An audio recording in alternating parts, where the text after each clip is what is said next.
Et c'est que dans Mboka Nini, sans recensement, il n'y a pas les élections. Il n'y a pas les élections. Mboka Yangoy, Oya Zamakasi, à cette élection. Et l'on est passé dans la carte de l'église, l'homme de Dieu. Message ils ont sous-souté comme kaka élection est-ce que bana nzambi baza pour son vocabulaire koana. C'est déplorable papa Dadi que les choses nécessaires. Les choses nécessaires c'est la parole de Dieu. L'église est faite pour prêcher la bonne parole. Quand l'électeur est chili. Moukouja Mboka Bimi c'est le peuple congolais carte d'identité. Au moins, Babiloko fait que nous avons télémi na chair, makambuya politique na chair. Ce sont les choses non nécessaires. Tolobaki boy. Na carte d'électeur, carte d'électeur. Que tango boko mona abomination, biloko moko ezangatina, il y a désolation, biloko yo ezo rendre batu triste, et loko ezo ku misanza mete. Bomoni biloko wana e komi na lié saint. Peuple de Dieu ba fandi pe, aussi mi micro telemi na chair na lié très saint, bango ba fandi na lié saint. Obandi ko bete lisolo ya politique. C'est une abomination papa. Ministère ezawapi. C'est-à-dire ça na ministère te. Ce qui te paie si ma condition yote, bitumba ya bene kusile te. Lokola bawela kabukunja, basili sile biso bitumba ya est. Abomination, abomination, abomination.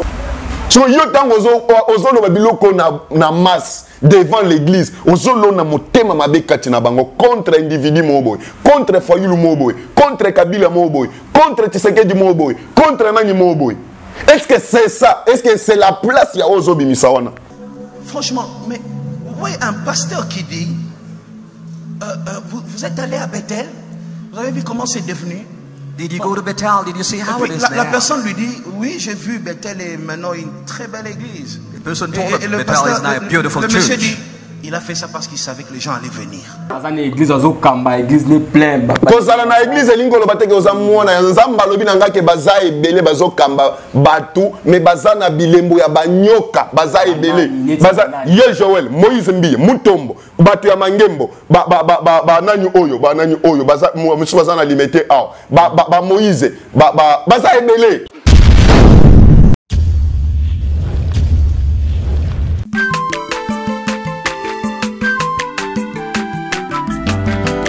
Mwana moto te po akosangai abongwa ni pete po awangata Nzambe ya le Nazarien, le Nazarien, le Nazarien, le Nazarien. Bana kitoko koma mopondima atako babakola ki mafuta na musakolima lelo ya yo bolingo bateli le Nazarien. Pamboli oye mona na katempeni mama kantelobi koleke mapapu masope mafuta toko kesika na longo na nzambe oyo babenga na makomi Ifada, thank you Fada.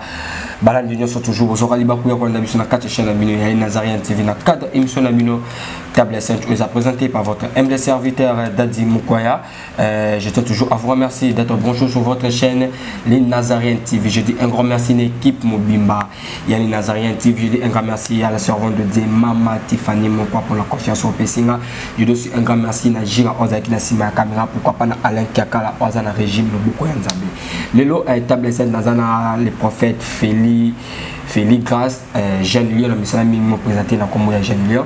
Il y a tous les plateau, il y a tous par rapport il y a aux se passer la carte corps du Christ par rapport à aux se passer la carte église. Aujourd'hui les pasteurs, les prophètes, les docteurs, comment problème na bango nyonso comme bango liboso église comme bango na chair, conflit na bango bazo mémoire la carte cher est-ce que vraiment ils a vraiment obligatoire, ils a vraiment important que vos problèmes, vous les pasteurs, vous les serviteurs de l'Église, la carte église, la carte cher et si cap pour beauté à bana nzambe liloba beaucoup mi côté ya liloba te beaucoup mi quand talara par rapport il y a ba conflit na bino bozo mais na biso peuple dédié. Je suis avec les pasteurs Jeune Lion, les prophètes Jeune Lion plutôt. C'est avec lui nous allons nous entretenir tout au long de cette émission. Avant d'abord on a présenté Bino mon invité non c'est à la régie à Tchèque vraiment cantique au ça la bande nzambe comme le ça comme on dit. Il y a la servante de Dieu et puis on se retrouve après cette chanson.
Pardon. Assis sur son trône. Oh ya Bison Zambé. Assis sur son trône. Bandi ça y est, on y va. Assis sur son trône. Assis sur son trône. Assis sur son trône.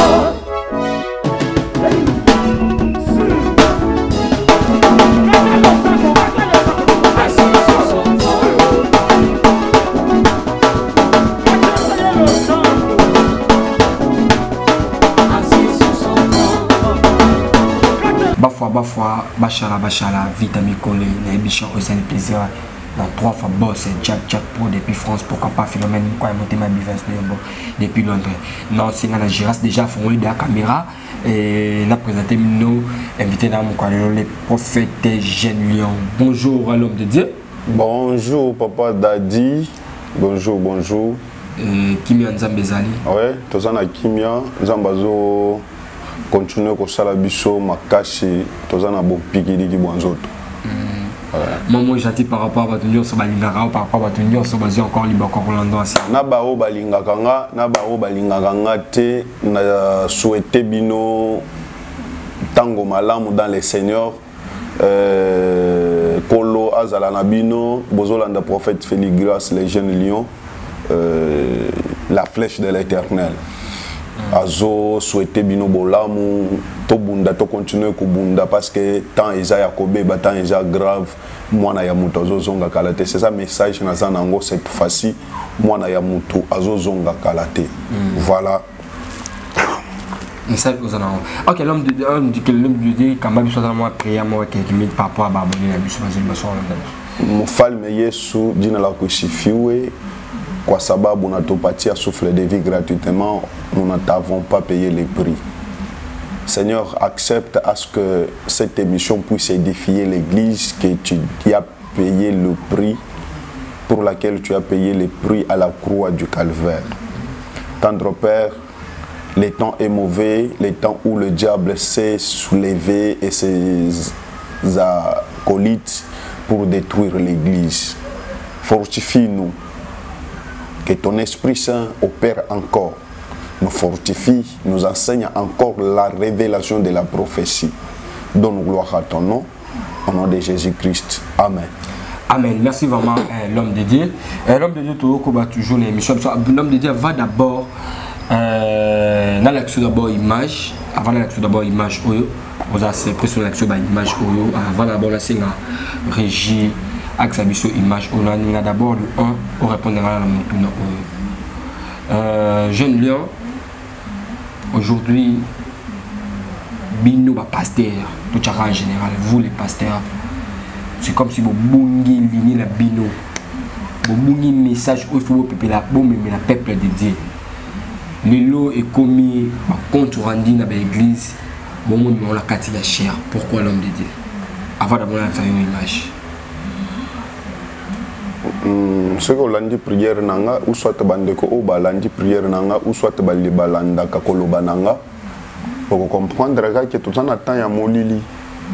Tout ça déjà na 4e veille de la nuit et moi il y a Mutozoya au milieu de la nuit. Alors il faut comprendre que dans temps ya molili c'est possible ça. C'est pourquoi je mona bazo se rendre compte ba rancune na bango tolobi ba rancune na bisote ba rancune na bango ba race de vipères ba rancune na bango bazo sila nango na chair. Parce que tous en attendent ya molili. Il faut comprendre yango na facilité. Lokola tous en kati ya molili, il faut kaka ba o bazana muinda. Nde ba omona clair. Mais ba o bazanga muinda, ba o bazana muinda te bazana kati ya molili ba comprendre na ma comité, ba comprendre penser ensemble te ba comprendre prophétie te ya ketan o tous za tango nini. Et okomona pe ba tebele bazo tia yango ka. Bazo kipe yango bazo landa yango et bamiso bazo bungisa kondima na bango. O toza na temps mabe yango nde na lobi ke l'église il faut se préparer parce que toza na mokili mais toza ya mokilité.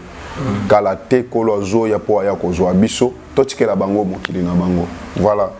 OK, merci vraiment les prophètes juniors.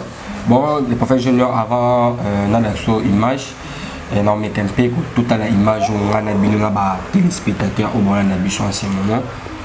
On met d'abord une analyse sur cette image. Bon, c'est le découpage de ma province. Et c'est là qui 11. Et commis 26. C'est que bon, c'est 15. Le nombre, il y a 15 provinces. Tu as le nombre, il y a Batouté. Batouté, tu as banani. Et c'est que dans le monde, sans recensement, il n'y a pas les élections. Il n'y a pas les élections. Mboka yangoy, oya zamakas, à cette élection. Tolobaki boy, na carte d'électeur, le kambaka d'électeur est sili. Moukouzia mboka bimi c'est le peuple congolais, carte d'identité. Au empreinte, identité na yo ebimi. Tokona ba meni ya bien. Ya misat va changer la loi électorale. Ce que ça a changé, il n'y a pas les élections ici. Il y a mine. Kokata batia mituna beni esila. Bolobe la ramene bana Jésus Christo.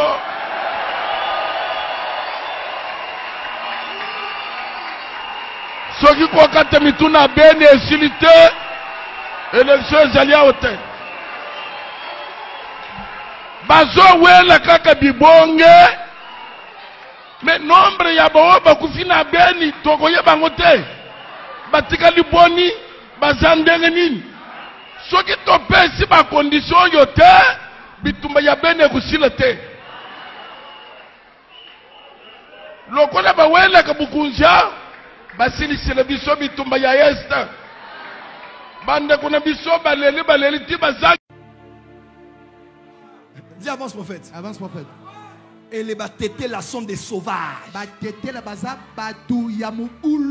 Donc si tu veux épouser une tété là, il faut réfléchir.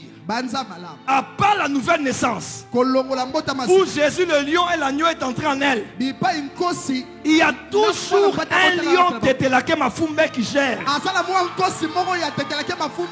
Elle peut te mettre les griffes. Voilà le prophète Jeune Lion, tu vois la image Oyo. Il y a Pasteur Mokuna, tu vois l'image, il y a Pasteur Marcelo, tu vois l'image, il y a Bacheli, l'image, il y a Joël Francis. Tout le monde d'abord dans Moko. Tout le monde dans le Pasteur Mokuna, est-ce que c'est important la place où il y a Bissou Liloba Nzambe et au côté il y a politique la Katia Cher? Est-ce que c'est vraiment important? Est-ce que c'est nécessaire qu'un pasteur t'aime pour noter Bissou Liloba Nzambe? Est-ce que tu as ma politique? Est-ce que ma politique n'a pas Liloba Nzambe? Et ça non hein? Tu vois la différence des ans et l'on est passé dans la Katia de l'église l'homme de Dieu. Message des sous-soutés comme élection, est-ce que bana nzambe baza pour son vocabulaire c'est déplorable papa Dadi, c'est déplorable. Na habité soki tokoloba yango ndenge nini po église bayoka. Na habité pour na ba soi-disant ba sali nzambe ba changer. Ecclésiaste. Bible le biboy. Prends garde à ton pied quand tu entres dans la maison de Dieu. Tu n'y entres pas pour donner les sacrifices des insensés, mais pour écouter. Ce qu'on doit écouter, ce qui doit être écouté dans la maison de Dieu, c'est la parole de Dieu et non les sacrifices des insensés. C'est-à-dire la maison de Dieu est là pour préparer l'épouse du Seigneur. La maison de Dieu est là pour préparer l'église à la rencontre du Seigneur. La maison de Dieu, c'est une maison des femmes. Dans la maison des femmes, c'est là où on a préparé les vierges de tous les 125 provinces. Basangisi bango na maison des femmes. Bazo préparé bango pendant 12 mois, une année de grâce. Et pas Yanan et pas ya Égé. Bible lobi ke wana nazana Esther chapitre 2 à partir du premier verset. Bible lobi que musala ya Égé na maison des femmes. Et ça ya kopesa les choses nécessaires pour leur toilette. Égé azo représenté un ministre à la parole de Dieu, un pasteur. Maison des femmes azo représenté église, temple. Et ba vierge bazana katia maison des femmes bazo représenter église, ba membre bato bazo ya na église. Bazo ya wana po bazala préparer parce que après 12 mois roi bangonyo so bakosala défilé liboso ya roi po roi apona moi sinaye. Roi apona. C'est pourquoi roi aza quelque part, roi azo représenter Seigneur Jésus-Christ. Et Égé oazo préparer ba vierge, c'est le pasteur. Pasteur, il doit donner que les choses nécessaires pour leur toilette. Totangana.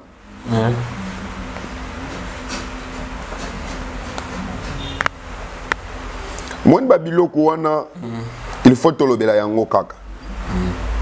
Esther chapitre 2. Nazo dans le 3e verset.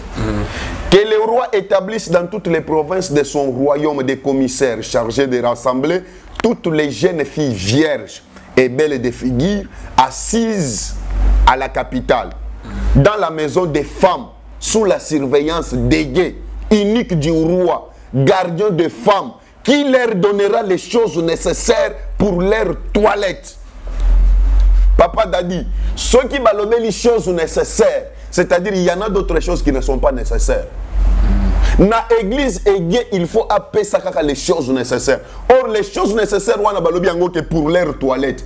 Pour comme ça bango kitoko, ba rendre bango pur, ba rendre bango meilleur. Tango ba koleka liboso ya roi a trouvé bango sans défaut sans tâche. Musala wana il faut ba sala yango na maison des femmes, na kati ya église. Et Dieu a préparé les choses nécessaires pour appeler sa église. Et Dieu a préparé les choses nécessaires pour que l'église soit la préparer à la rencontre du Seigneur. Dans l'église, tu ne peux jamais les choses qui ne sont pas nécessaires. Pourquoi? Parce que c'est dans une maison de femmes, là où on préparait les vierges à la rencontre du roi. Notre roi, c'est le Seigneur Jésus-Christ. Et les vierges, c'est l'église. La maison des femmes, c'est le temple.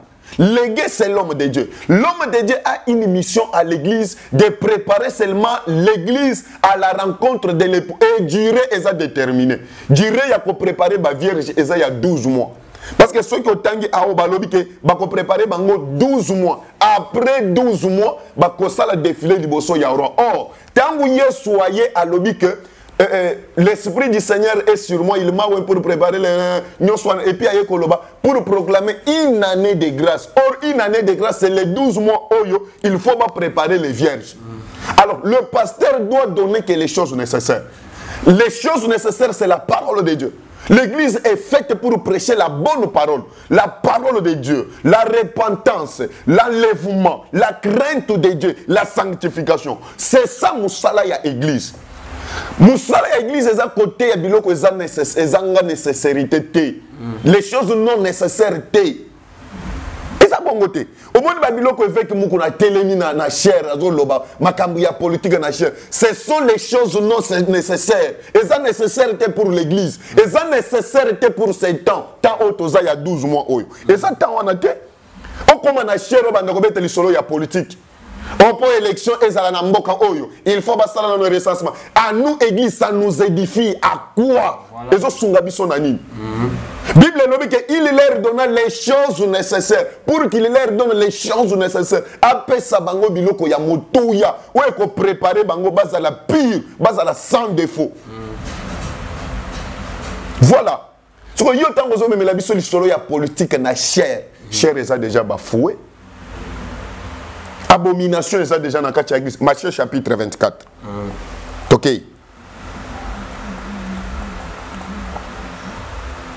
Matthieu chapitre 24, verset 15. Oui.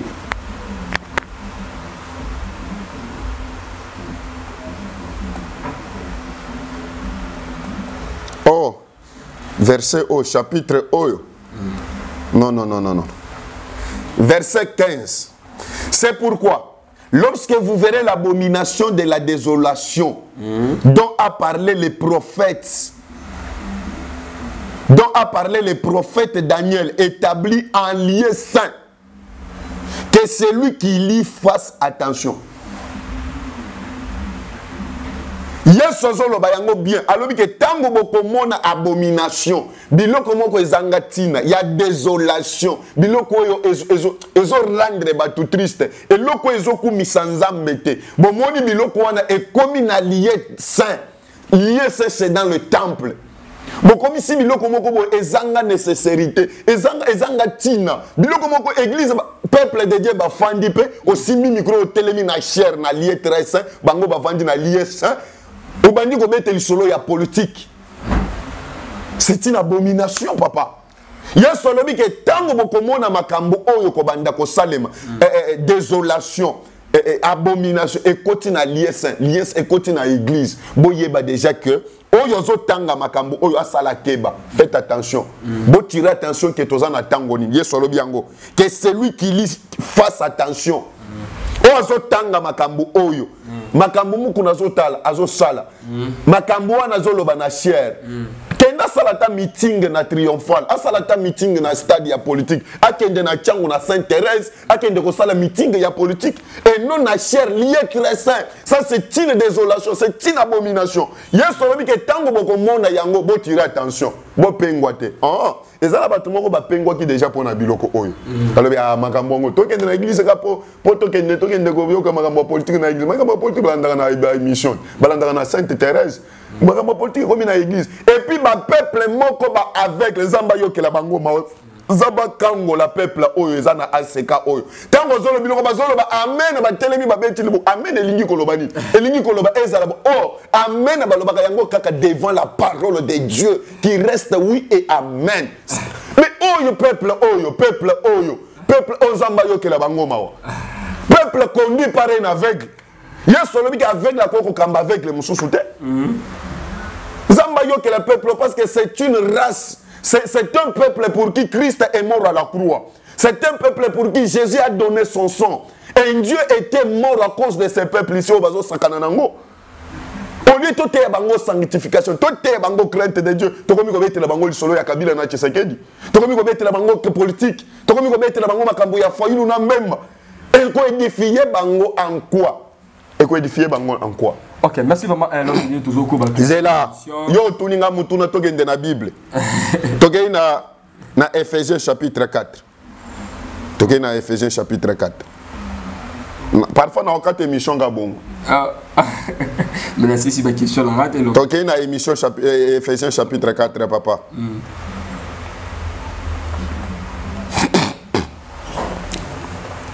Il a fait les autres. Il a donné les uns comme apôtres, les autres comme prophètes, les autres comme évangélistes, les autres comme pasteurs et docteurs. Pour le perfectionnement des saints, en vue de l'œuvre du ministère et de l'édification du corps de Christ. Moussala ya ba ministre oyo, ba apôtre, ba évangéliste, ba pasteur, ba docteur, ba prophète, moussala na bango yango. Pour perfectionner l'église. Pour perfectionner l'église, pour édifier l'église. Est-ce que makambo oyo mukunazo loba na chair et ko édifier l'église? Et ko édifier l'église nani? Ministère eza wapi? C'est-à-dire ça na ministère te. Parce que ministère eza na musala kaka moko yango. Pour le perfectionnement des saints, ko rendre ba saint baza la pire. Oyebi ke makambo mukunazo loba oyo azolona ene na mitema ya bato. Azolona haine. Or, muto azana haine akokota lola te akomona nzambe te. Muto azana haine akomona nzambe te. Parmi ba œuvre ya Satan, ba œuvre les œuvres du diable, les œuvres de la chair, la haine ezana kati. Soki muto apôtre Paul, soki muto azana haine akomona nzambe te. So yo tango ozoloba biloko na masse devant l'église, ozolona motema mabe kati na bango contre individu moboy, contre Fayulu moboy, contre Kabila moboy, contre Tshisekedi moboy, contre nani moboy. Est-ce que c'est ça? Est-ce que c'est la place ya ozobi misawana? Tala, musala ya ministère yango. Ephésiens chapitre 15 et chapitre 11 verset 11, chapitre 4 verset 11 na 12. Pour le perfectionnement, pour perfectionner l'ingi koloba, pour rendre pur, pour rendre meilleur. Église est à la meilleure. C'est pourquoi dans Esther chapitre 2 balobi que après ça bango les choses nécessaires pour leur toilette et rendre choses nécessaires et rendre bango pur et rendre bango meilleur et rendre bango sans défaut parce que mobali wa zoze la bango aza sans défaut. Bible lobi que tel qu'il sera tel que nous serons. Tel qu'il est tel que nous sommes. Nenga zalinde ndenge bisotoza. Soki aza sans défaut, il faut église paysa sans défaut. Comme sans défaut, il faut qu'on perfectionne bango. Qu'on perfectionne bango avec quoi? Avec les choses nécessaires. La parole de Dieu. Ok, voilà, merci vraiment. L'homme de Dieu, je vois toujours l'émission. L'homme de Dieu, Tombe Kapé, aussi, ma point mon corps. Il y a image de Totoro, point à pasteur Moïse Mbeye. Le pasteur de Moïse Mbeye, qui a imaginé à Zolo Baba propos tenir sur l'église morte, était à la repentance trop. Sur les pasteurs, on a trop été à tout la repentance, si à quelqu'un qui corrompt moi, maman, moi, na yo, babutane moi na pour la salir réputation, les pasteurs Moïse Mbeye qui peut plus le week-end, il y a ça mon la batete, pasteur Asimbi à côté, Asimbi muto Asimbi raté.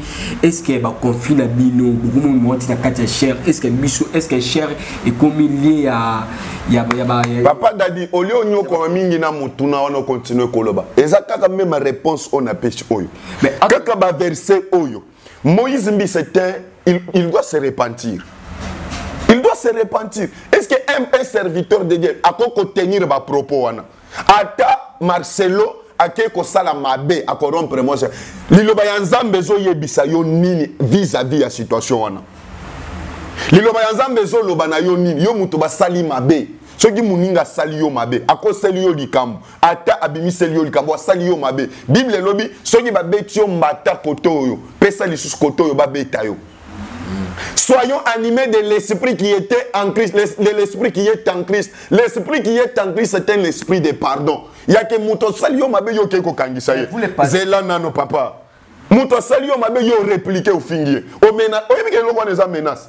Kenga naza mwana matete basimba ka esika basimba ka. C'est-à-dire bana matete alinga lobani ke bana matete bazaka bakulu na kuna na matete wana ba chrétien baza ba honorable ba bimaka pe kuna ba tous bazaka ba voyou te. O dire esprit ya bana matete. Matete ça déjà délivré. Bakulu bazaka lisusu kuna te. So y a un esprit ya bana matete ya kulu na wana akoti nango na église kili sana yo diable.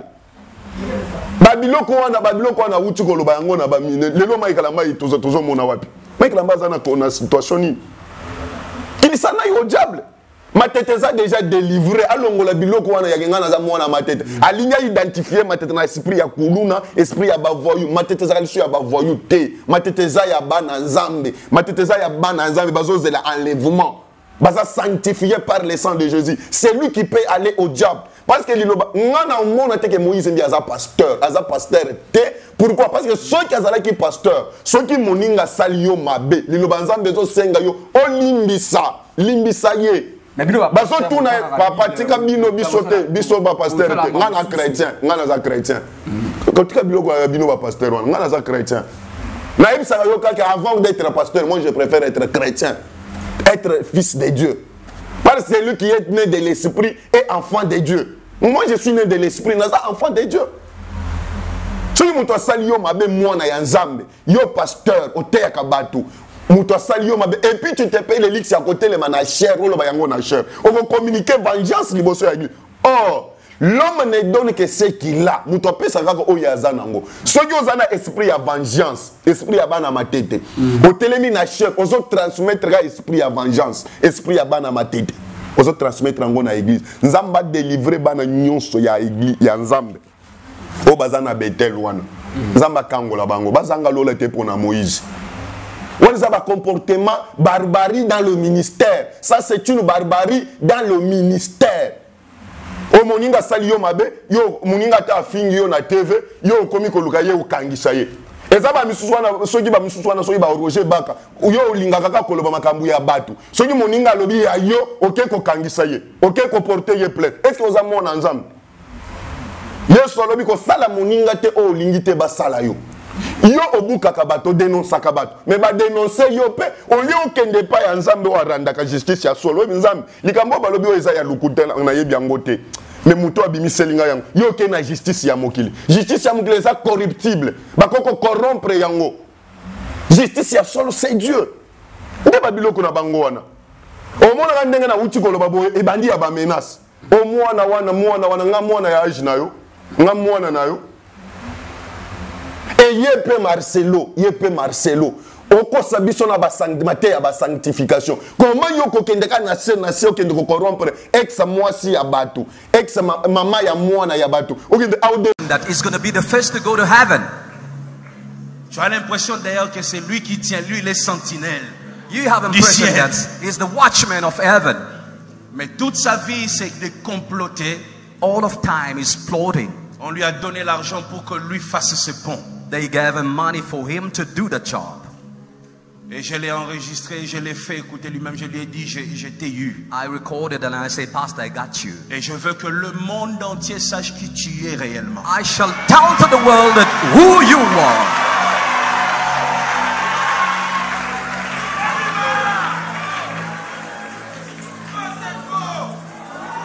Je dis le monde entier.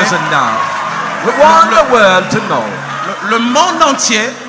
We need the world. Et je lui ai dit, I told him que je ne vais pas passer par des pages. That pastor, I shall not go on pages. J'envoie Kini c'est quoi là? I don't know what, Kin Macambo or what, I don't know. Je vais pas appeler la bouche autorisée. Je vais mettre ça dans mes propres pages moi. I shall go with it on my own pages. Les audios. Avec son numéro de téléphone, comme ça vous allez l'appeler. I have recordings with his phone number and then you shall call him. Mais quand il se met à nous insulter, just where he's insulting us, il insulte tout le monde. He's insulting everyone, everybody. Or, un véritable escroc, is un aventurier, un méchant, he's a un wicked jaloux, person. He's a jealous, un aigri. un vrai païen. Is really pagan. On se demande, mais moi j'ai, franchement, mais oui, un pasteur qui dit, vous êtes allé à Bethel, vous avez vu comment c'est devenu? Did you go to Bethel? Did you see how it is La now? personne lui dit, oui, j'ai vu Bethel est maintenant une très belle église. The person told him le Bethel is now a beautiful le monsieur church. dit, il a fait ça parce qu'il savait que les gens allaient venir. Voilà nini. Nani azana passé te. Mutu nyonso azaka na passé na ye. Mutu nyonso omonaka oyo azaka na passé na ye. Apôtre Paul kuto azaki na passé na ye. Elle moko zokenda kende côté na Jérusalem azo se gêner. Pourquoi? Parce que yebi na Jérusalem ba yebi mabe na ya sala. Ndenga boma batu, ndenga tortura batu. Apôtre Paul azana passé na ye. Simon Pierre azana passé na ye. Yozo lingo zonga na passé ya mutu pour ramener passé ya mutu na présent na ye. Est-ce que tu t'appelles chrétien? Tu t'appelles pasteur? Au terre biso sanctification ya lukuta. Aux agères ya ba pasteur ba lobaka ke landa makambo na zolo ba na munoko ko landa makambo na osala te. Voilà, jeune Yorobia la Kana, jeune Odomi. Ce que le jeune autre côté pas prophète Joël Tatou. Alobi. Bon, quand émission en gote. Alobi, t'es grand quand t'as. Bon, quand émission en gote. Toi quand t'as pas ali. Joël Tatou Alobi, il se que vous t'étais la table bongoli moté ma nene nini.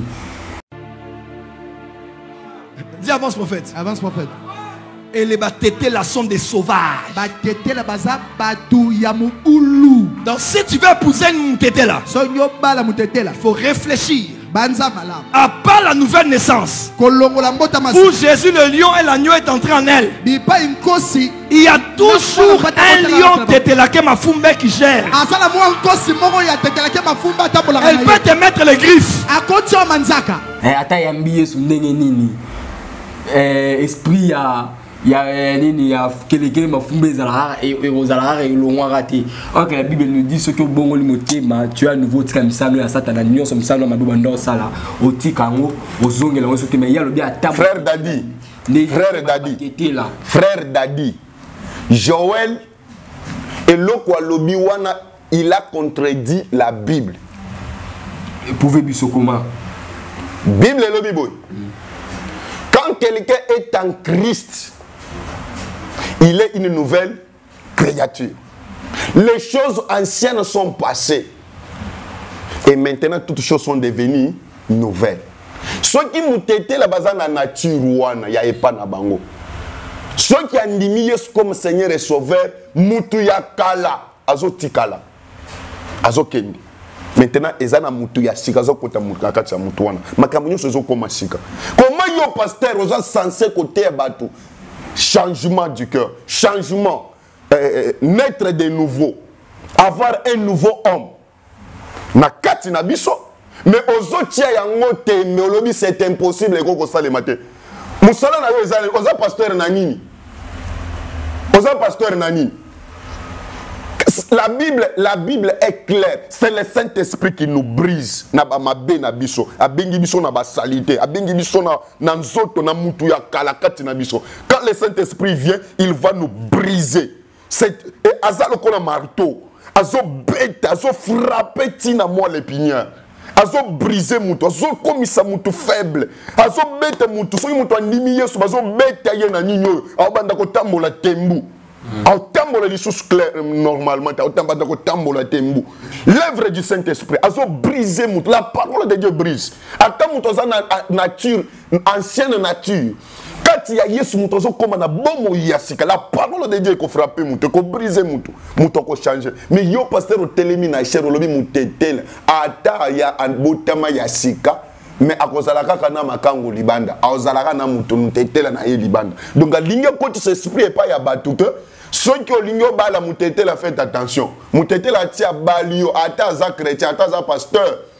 Akobala gaga mo si mususu ya epana bango. Akobala gaga mobali mususu ya epana bango. Akobimaka na mobali mususu ya epana bango. Wano koti nini na masse. Parce que matin on est na église na yete. Biso o to landi yango na internet. Mutetel mutu moko azana fiancé na ye mutetel. Obika ko za la blessé. Oui, quand ça l'a blessé. Attends, laver les bossos que non. Et ils sont intelligents.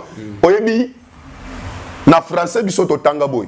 Ceux qui ont lobby makambu, il y a bien, ti na suka wano yo koloba, mais c'est-à-dire oezo ezamabe ko bebi sanyo so malam.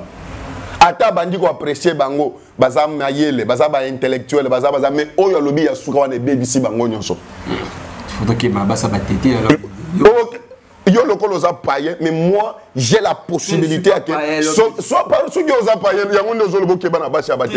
il y a des batétés les bandits milieux comme Seigneur et Sauveur, ba komi batu ya sika. Okokuta lisumu et pana yete. Ye Francis tatoza mutu lisumu. C'est pourquoi il doute à la puissance du Saint-Esprit.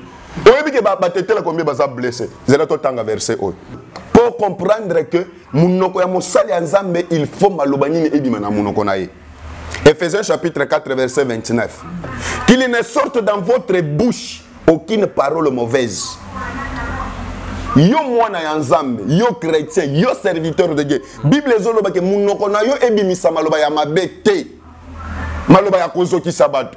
Maloba ya ko révolter bat. Oba muku na bazo pesa na aseka wana.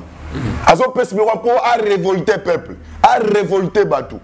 Yesu alobi Bible lobi qu'il ne sorte de votre bouche aucune parole mauvaise. Mais s'il y a lié quelques bonnes paroles qui servent à l'édification et communiquent une grâce à ceux qui l'entendent. Nous konabino ebimisa au moins maloba ya malonga, maloba ya malamu, maloba ya motuya ou ekoki ko édifier mutu. Azalaki atana fiancé ya mutete la lobi nga na okbala ka mutete la nga.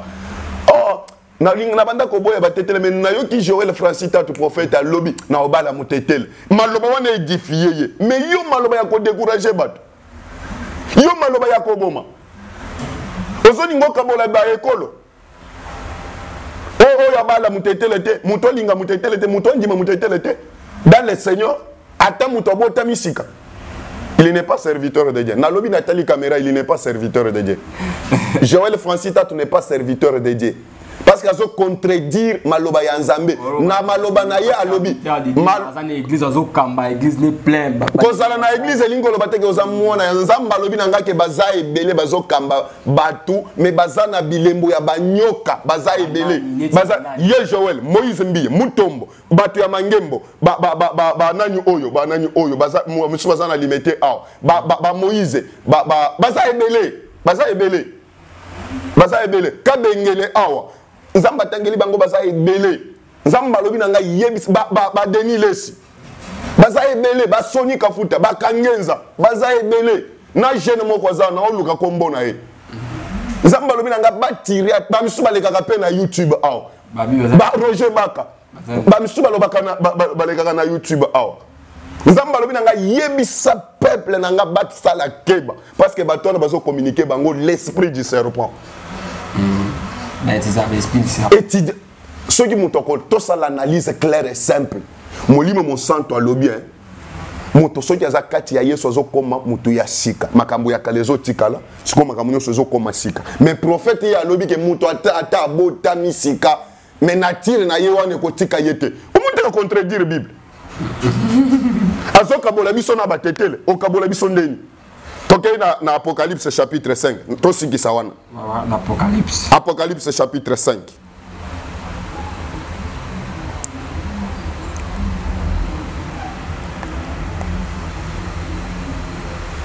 L'un des vieillards me dit, ne pleure point, voici les lions de la tribu de Juda, les rejetons de David, a venu pour ouvrir les livres et ses 7 sceaux. J'ai vu au milieu du trône des 4 êtres vivants et au milieu des vieillards un agneau qui était là comme immolé. Il avait 7 cornes, 7 yeux, qui sont les 7 esprits de Dieu, envoyés par toute la terre.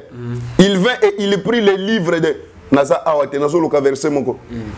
Quand il prit les livres, et les 4 êtres vivants et les 24 vieillards se prosternèrent devant l'agneau, tenant chacun une harpe et des coupes d'or remplies de parfums qui sont les prières des saints. Ils chantaient, voilà, verset 9. Ils chantaient un cantique nouveau en disant, tu es digne de prendre les livres et d'en ouvrir les sceaux, car tu as été immolé et tu as racheté pour Dieu par ton sang des hommes de toute tribu, y compris les batétels. Zamba Yesu a racheté bango. Il a racheté les gens de toute tribu. Ceux qui ont dit que Seigneur est sauveur comme Yesu azana salut, azana nature ancienne du sous-sous. Il n'y a pas de condamnation en lui. Si vous avez condamné de toute tribu, de toute langue, de tout peuple et de toute nation. Tu as fait d'eux un royaume et des sacrificateurs pour notre Dieu et ils régneront sur la terre. Tu as bikolo nyoso, tetele, kanyoka, bandundu, et Congo, yombo, zombo, ngala, banan. Yoso somba bango nyoso moyen de son sang. Tu as minoko nyoso ataki tete yoso somba bango. Exception exacte. Ce que yo Francis na silisa, silisa mission na yo. Silisa mission na yo esili. Oyem sangani. Émission suki wana nakati wana esili. Voilà, bon, nous sommes arrivés à la fin de notre émission. TV Zandingonga. Nous sommes arrivés à la fin de notre émission. L'homme dit mot de la fin, numéro contact sur votre besoin, contactez vos. Église, faites attention. Prenez garde que personne ne vous séduise. Malobananga yangwana. Tozana temps ya suka. Prenez garde que personne ne vous séduise. Maloba ya Yesu na Matthieu chapitre 24. Nathan otoza bosala keba. Ndekonanga mutetele o se sentir lésé. Pona ye Joël. Aux ancienne nature. Mais pour na Félix Grâce, jeune lion, aux ans de Gonanga. Makila et sombanga et somba peyo. Makila et somba yo et somba mukwanga. Et somba muzombo. Et somba muswahili. Makila wane somba américain. Et somba nigérien. Toza bisonyon so mutu moko. Toko régner sur la terre ndenga apocalypse alobi. Bisonyon so. Parce que nous avons été rachetés au moyen du sang. Boyo kabangote. Bazaba ours au milieu des loups. Bazaba ours. Nzambe nanga pambola bino ebele mama Solange na Canada na papa Jean-Pierre na pesi bino mbote. Mama Delphine na papa na Allemagne na pesi bino mbote. Papa Jean Okiasuma. Papa ya gardien na biso ya équipe nationale Joël Kiasumba. Na pesi bino mbote na gardien na biso tozo sambela makasi pona bino na koya na yo ya ao. O nyonso zamba lobi pona yo akokokisa yango. Na pesi bana nyonso balandaka prophète Félix Grâce mbote nzambe ya lola apambola bino na osambela pona bino. Seigneur natiki bango na maboko na yo tikala nzambe na bango. Oyo kondima esila lendi saye. Espoir esila azoka pona maloba ya basala ya nzambe moko. Azoka pona comportement ya ba chrétien moko. Zongisa espoir katina ye. Au nom de Jésus-Christ. Amen. Amen. Numéro de téléphone l'homme dit. Plus 243 85 289 42 44. Plus 243 85 289 42 44. Que le Seigneur vous bénisse. Et Fada, nous sommes arrivés à la fin de notre émission. C'était votre humble serviteur Dadi Mukwaya. Bafouaba, vite à m'écoller. On se retrouve à la prochaine. Bye bye. Shalom, peuple de Dieu. Mbote batatana ba maman. Vous avez éveillé, c'est la vôtre. La princesse de l'éternel, maman Tiffany Mokwa. Rendez-vous à ne pas manquer le 26 mars à partir de 16h juste. L'éternel fait pleuvoir sur les bons et sur les méchants. L'invité du moment, le pasteur Joseph. Tout n'a pas question, tout n'a pas question. Mingibo bata manasima WhatsApp. Alors, apesi biso vraiment tango pour être à solo la na bino face à face. Na chaîne Abisso le Nazérien. Avec la princesse de l'éternel, maman Tiffany Mokwa. La question que maman Tiffany a posée était mingi le 26 mars, donc samedi 26 mars. La question nyons ozo tuna na sima. Oh parfois to tuna qui pété. En direct. Dieu est notre Père, il est le roi des rois et nous ses enfants, nous sommes des princes et des princesses. Bon, on peut aller aux États-Unis, même aux Europe. Maman, monsieur à Paris.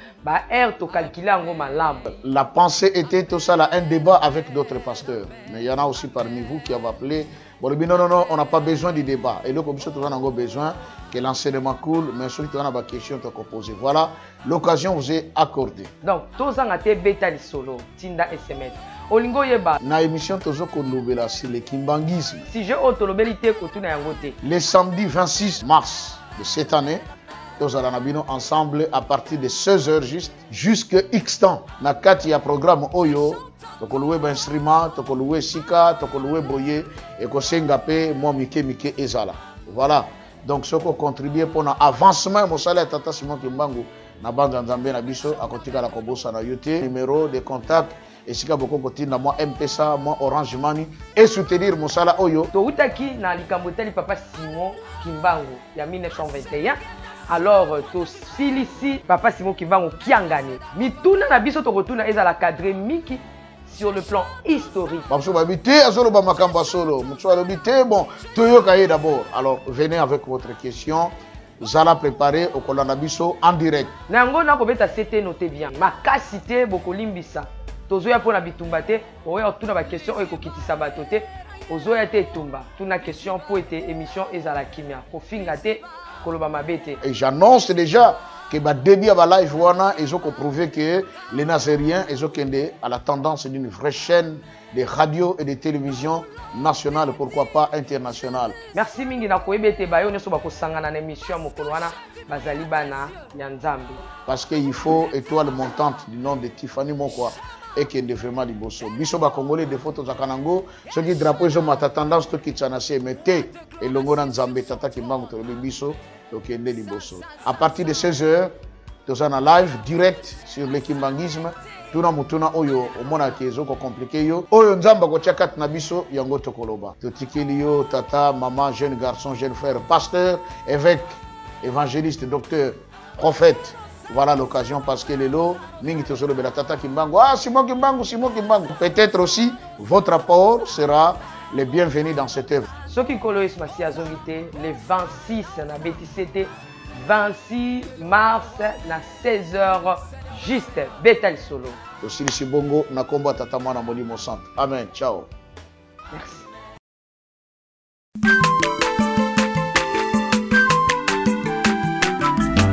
Aza mwana moto te po akosangai abongwani pete po awangata Nzambe ya le Nazarien, le Nazarien, le Nazarien, le Nazarien.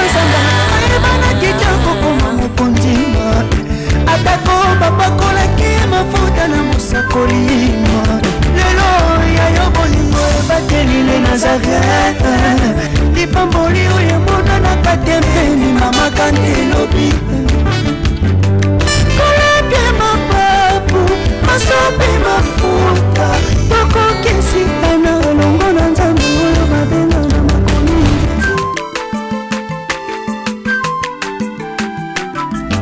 aza mwana moto te po akosangai abongwani pete